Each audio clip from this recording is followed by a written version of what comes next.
عباد الله، لقد رأيتم وسمعتم ما وقع في بعض بلدان المسلمين من المصائب والمحن والبأساء والضراء من وقوع الزلازل عليهم، فيجب على الجميع وعلى سائر المخاطبين وعلى كل من أذنب وأساء الرجوع إلى الله جل وعلا. قال الله جل وعلا: لولا إذ جاءهم بأسنا تضرعوا ولكن قست قلوبهم وزين لهم الشيطان ما كانوا يعملون.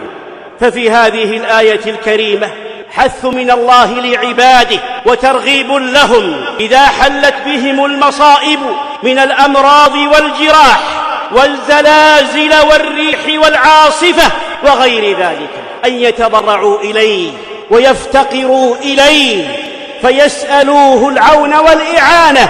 وهذا هو معنى قوله سبحانه: فلولا إذ جاءهم بأسنا تضرعوا. والمعنى: هلا إذا جاءهم بأسنا تضرعوا. ثم بين سبحانه أن قسوة قلوبهم وتزيين الشيطان لهم أعمالهم السيئة كل ذلك صدهم عن التوبة والاستغفار والضراعة والإنابة. فقال عز وجل: ولكن قست قلوبهم زين لهم الشيطان ما كانوا يعملون. وقد ثبت عن الخليفة الراشد رحمه الله عن أمير المؤمنين عمر ابن عبد العزيز رحمه الله أنه لما وقع الزلزال في زمنه كتب إلى عماله في البلدان وأمرهم أن يأمروا المسلمين بالتوبة إلى الله والضراعة إليه والاستغفار من ذنوبهم.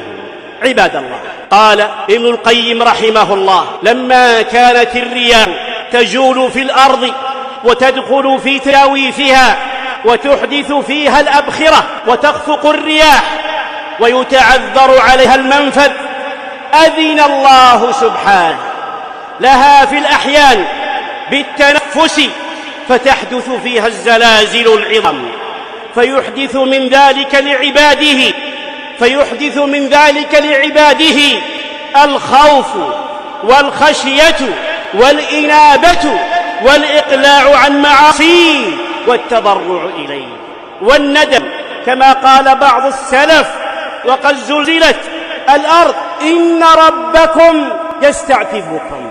ولما وقعت الزلزلة في عهد أمير المؤمنين عمر ابن الخطاب رضي الله تعالى عنه وأرضاه، قام في الناس خطيبا، قام في الناس واعظا، قام في الناس موصيا، قام في الناس ناصحا، فقال: أيها الناس، ما كانت هذه الزلزلة إلا عن شيء أحدثتموه، والذي نفسي بيده لئن عادت لأساكنكم فيها.